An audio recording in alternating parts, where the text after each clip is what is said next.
Good morning. Today's January the 4th, day 48 of my healing journey. And some of you may be aware that I've been sharing my affirmations daily. And those are my personal affirmations. I read the scripts every day, the daily affirmations and the reflections. So I just decided to share my journey. And I'm planning on doing my affirmations in a video format. So I thought, you know what, let me introduce myself and share a little bit about me, how I got to this point. So, this journey that I'm on, I started it November the 18th, and since then it's been amazing. I've healed so much. I've learned so much about myself, about the nervous system. I've released a lot. I've forgive a lot. I forgave myself. I forgave a lot of people. And it's just amazing. Like those are just some of what I've experienced so far. So yes, this journey started on the 18th. It started out as a weight loss journey, and it quickly evolved into a healing journey that I didn't even realize that I needed. You know, I have been stuck in COVID mode, believe it or not, even though it's now 2026, but when I made this decision, it was 2025. I was stuck in COVID mode. Prior to COVID, I was depressed. I had anxiety. I was on medication and doctors kept increasing it. And so COVID came along and that only made things worse. I was having a hard time coping because I already had issues prior, right? So made things worse. I started gaining weight. I went from 170 up to 200. I hired a personal trainer, exercise, and I went down to 180. But it was just too much. So much was going on in my life, with the world. I couldn't manage the exercise. I couldn't keep up with it. My nervous system said, girl, you have to survive now. So I couldn't add that extra layer of getting up 5, 6 o'clock, 3 times a week to exercise. So I had to give that up.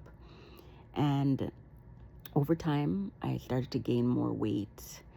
My health was deteriorating. I was still taking medication for depression and anxiety.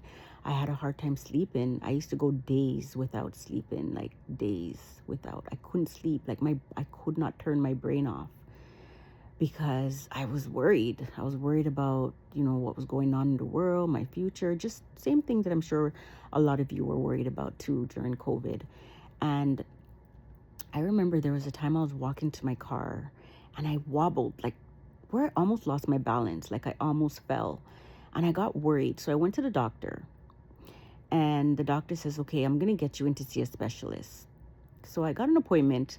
That was a year and a half later. And I was like, oh my God, like that's a long time to wait to find out what's going on with you. But hey, life goes on. So I went on with life and things didn't get better. It didn't get better. Like it got worse. Like I was feeling pain here and there, but I just thought, all right, I can manage it. And then I remember one day when I finished work, my whole entire body started to hurt, like from top to bottom. Like it was such an excruciating pain, a pain that I've never felt before.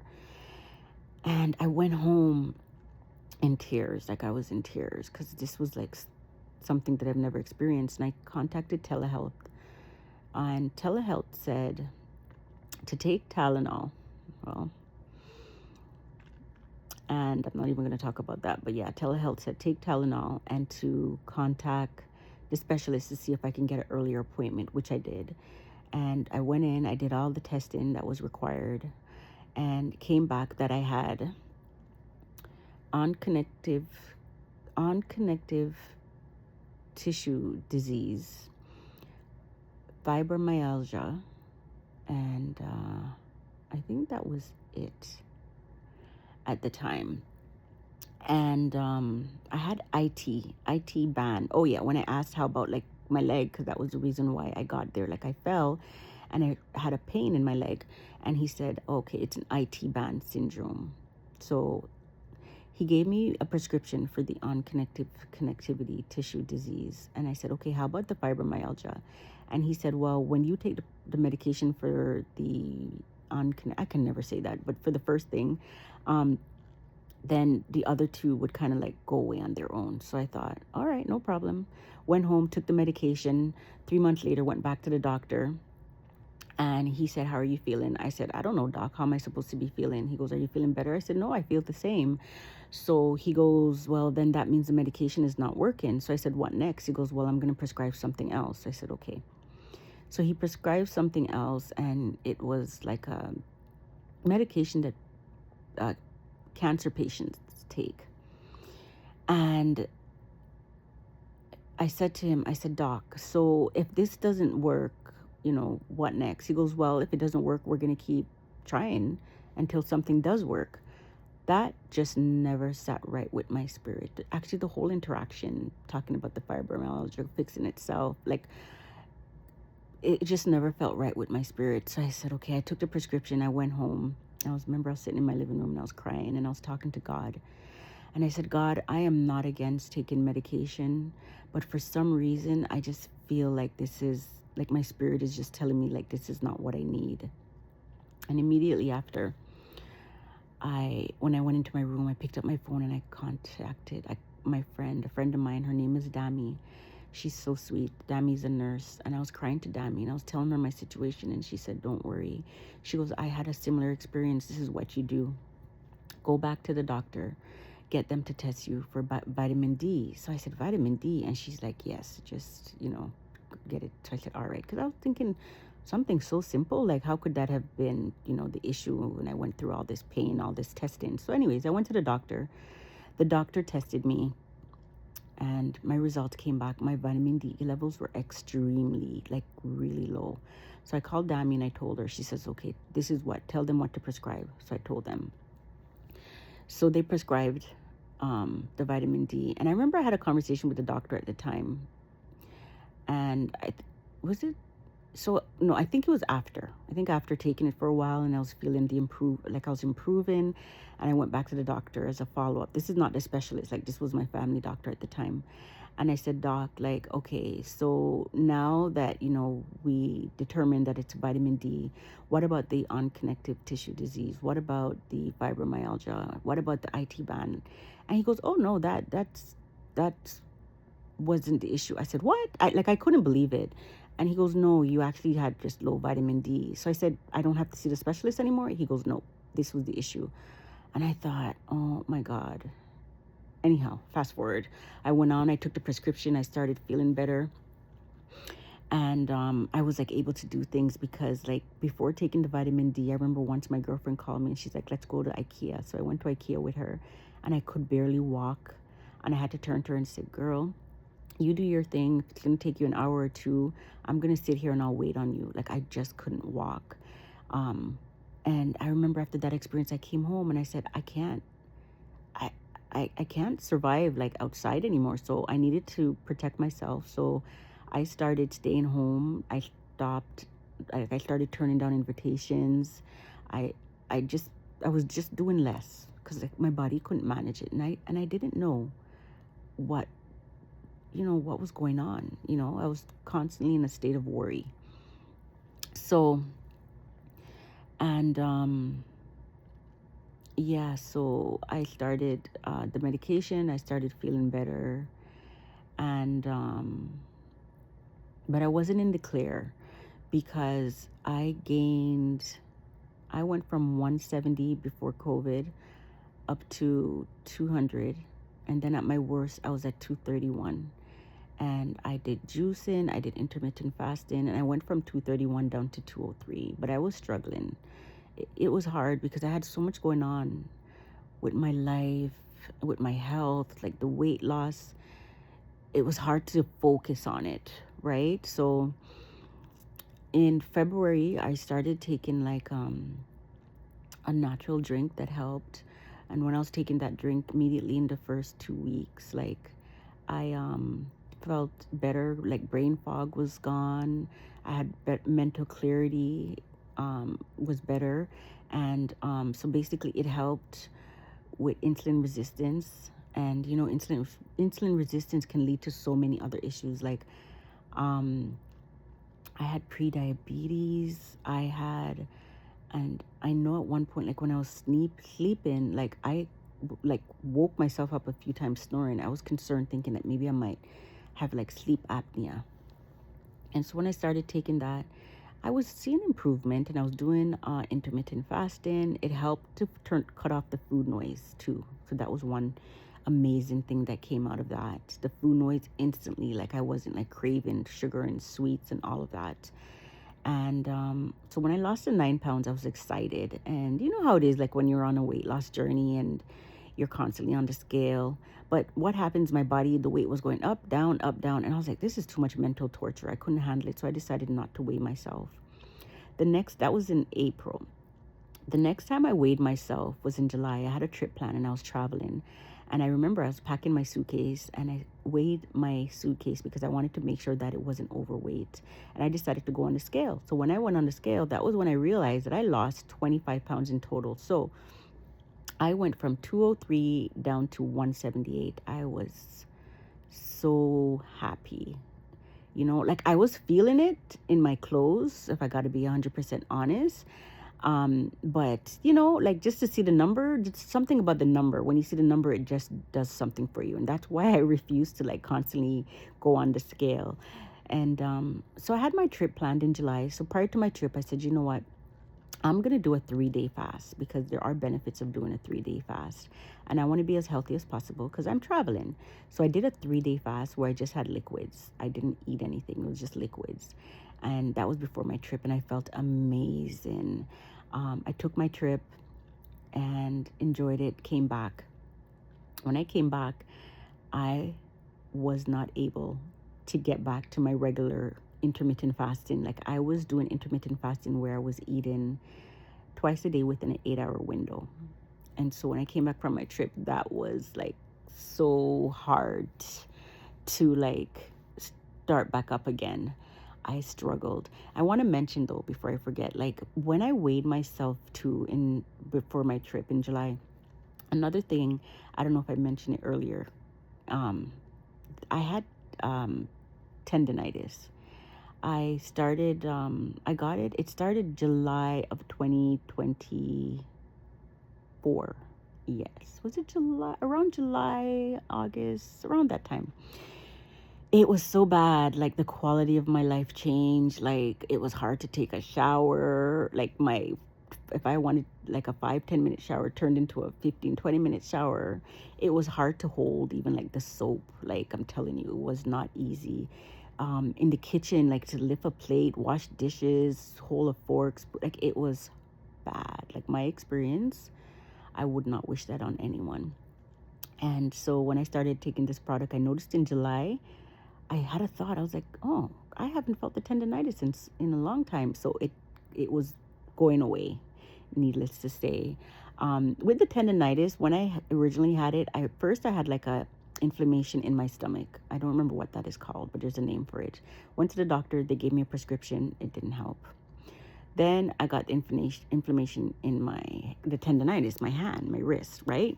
And the doctor gave me medication. It didn't help. And the next thing was to do surgery. I didn't want to do surgery. I did research, and everyone who I spoke to that had tendinitis or what else do they call it? There's other names similar to it. But they said they did the surgery. It helped for a short period of time. It came back. Like it was just temporary. So I said, you know what? I don't want to do surgery. That's my absolute last resort. So I was very elated when I realized in July that the tendinitis pain had gone. Like it wasn't there, you know. I'm not saying that it was gone fully, but at that time it was getting better. And so when I came back now, I was struggling to get back on track. And then all of a sudden old habits started to kick in. I started like my Uber app was like my best friend again, which was bad because I tried to cut that out. I was cutting out all bad habits. Like I had a Starbucks habit that I every time I used to go to Starbucks, they say, "Oh, it's a 721 girl or a 721 lady," and I was like, "What?" I was so embarrassed. Even one time I ordered Starbucks at home, and they sent me a little note say, "Hey Queen, long time, hope you're doing better." I was like, "Oh my God, like this is such a bad habit." I was like, but I worked on it, and I haven't had like I'm no longer addicted to coffee anymore, and I was. So that's I'm so proud of that. And so, but and in Uber too, like Uber, I started using Uber during COVID, to be honest. Prior to COVID, I really used Uber. And then it just became part of me, and like a very shameful part. I'm gonna say that. Like it became part of me. Um so yeah, when I came back from my trip, I was using Uber more and having like all these wonderful meals like that I just didn't want to take the time to prepare for myself. I'm gonna be honest, like I could cook, but I had like my favorite restaurants. Um, they probably know me there because I would just call and say, "Hey, you don't have my fried chicken on the Uber app," and they would add it. What's the restaurant called? Reggae? Is it Reggae Fusion? Shout out to Daniel, my friend. Like he's so sweet. I would always call him and say, "Daniel, put it on the menu. I can't order," and he'll be like, "Kim, but we don't have it today." So I'm like, "All right, no problem." But anyways, whatever. Let me stop talking about. See how food just makes me happy because I'm craving in a good way. Though I love good food, but now I'm able to control it.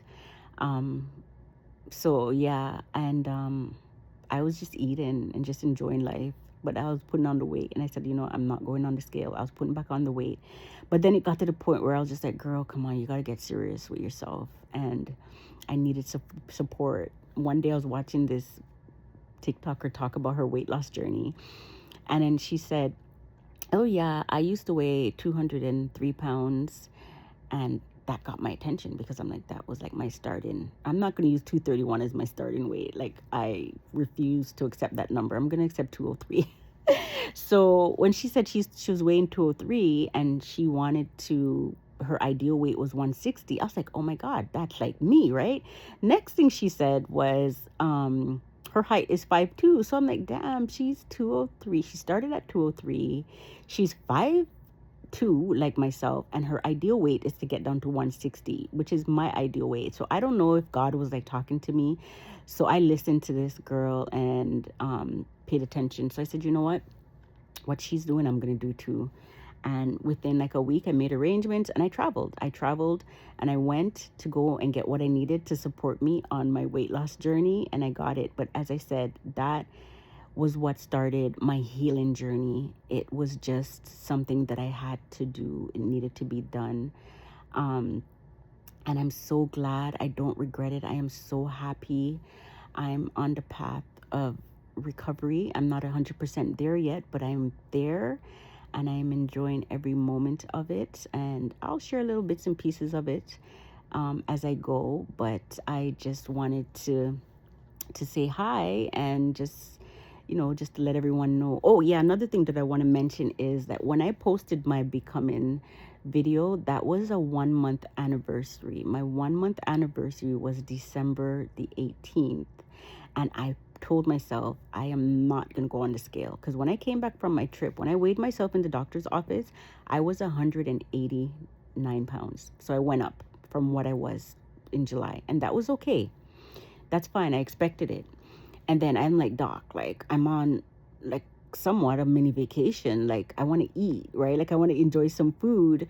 And so I don't, but I didn't really eat much, if I got to be honest. But when I came back and I went on the scale, when I came back home, I went on the scale on the 18th of November. I weighed 191 pounds. I was like, "What? Geez, the weight just creeps up on you if you're not paying attention. Like, come on." Like, the only thing I did excessively was I tried Chick-fil-A for the first time, and it was an amazing experience. Like, now I know what people like when they talk about it. Like, it was such a good experience. Shout out to that location in West Palm Beach, Florida. They were so sweet. They treated me like I was a queen, and I like that. So, Yeah, that's the only thing that I had, like, And so when I came back and I was like 191, I was like, whatever, I'm not gonna let it get to me because my journey is starting right now. So, and instantly, day one, I went OMAD, one meal a day. And I've been doing that since. And I said, I'm not gonna weigh myself because I cannot, like, my brain, the way it works is like I cannot take that mental torture. So what I did was I said, I'm not going to weigh myself. So I'm going to weigh myself on the 18th of every month, which will be my anniversary day. Yes, it's the anniversary day because that day it has a lot of deep meaning to it for me. And so when I went on the scale, December 18th, I was down to 170 pounds, back to the weight that I was before COVID. And, I felt so proud of myself. And it wasn't easy. I'm going to be very honest. I worked hard and I'm very, like, disciplined, but in a very soft way. I'm not being very rigid. Um, I'm just taking it easy and going with the flow. And this just shows you what happens. Like, when you decide to listen, be still and listen to God, like, He guides you every step of the way. Everything that I've been doing, even this video I'm making right now, I'm telling you, God put it in my spirit for me to do it. And all I have to do is just be present. It's not about perfection. It's just about being present. I'm just being present because this journey I am on, even though I started it on the 18th, God was preparing me long before. He was preparing me. He was working on my patience. He was helping me to understand people, how some people come into your life, they're just for a season, they're not meant to be around for your future. Like, there's just so much amazing things that I've been experiencing and learning and going through with this journey. And every day, everything I do, my steps are ordained by God. Like, I'm not worried about tomorrow, because when tomorrow is already spoken for. Like, God has everything under control. Like, that saying, let go, let God. Like, that's me right now. I learned to surrender. And I noticed that every time I'm in a situation, I surrender, things get better. I just let it go. Things that I don't have any control of, I just let it go. And that's what I'm doing. I'm just letting everything go. And I'm enjoying this peace of mind that I have right now that I haven't had. I don't think I've ever experienced it my whole entire life, to be quite honest with you. So I'm going to say goodbye. Hope you guys have enjoyed the rest of your day. I am done, grounded, and anchored. Stay blessed, and thank you.